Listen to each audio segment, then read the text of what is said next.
სტუდენტი რო ვიყავ, საერთოდ გასაუბრებებზე დავდიოდი ხოლმე, ღვინმესთან თუ ყოფილვარ გასაუბრებაზე.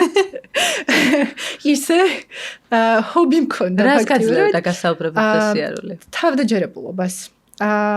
და საკუთარი თავის წარდგენას ვსწავლობდი რეალურად, ხო, ამით, იმიტომ რომ ყველა გასაუბრებაზე სხვადასხვა ადამიანი გვხდება და მან სწავლობ, როგორ უნდა ეურთიერთო სხვადასხვა ადამიანებს. ეს აღარ ძალიან ბუნებრივად მომივიდა აზრად, რომ აი მოდით ამთან რაღაცა რამდენიმე გასაუბრებაზე გავიაროთ, თან მაშინ ისეთ ფიქრობდი რა მომწონდა, ანუ თან კითხვა მქონდა, საით უნდა წავსულიყავი.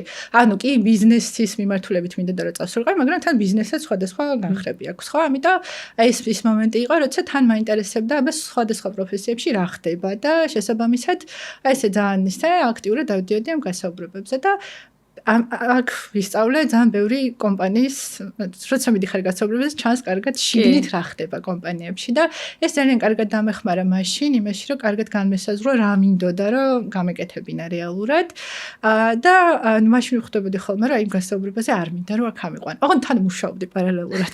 ანუ თან ეს ძალიან თავდაჯერებული რომ მიდიხარ, რომ ეხლა თუ აგიყვანენ, არ აგიყვანენ, მოგეწონება, მოგეწონება, ისე იმიტომ რომ დასაკარგიც არაფერი არ გაქვს. ხო, და თან ცდი რაღაცა ესე საკუთარი თავის გამოცდა ფაქტიურად და ძალიან საინტერესო გამოცდილებები მივიღე ამ ნაწილში.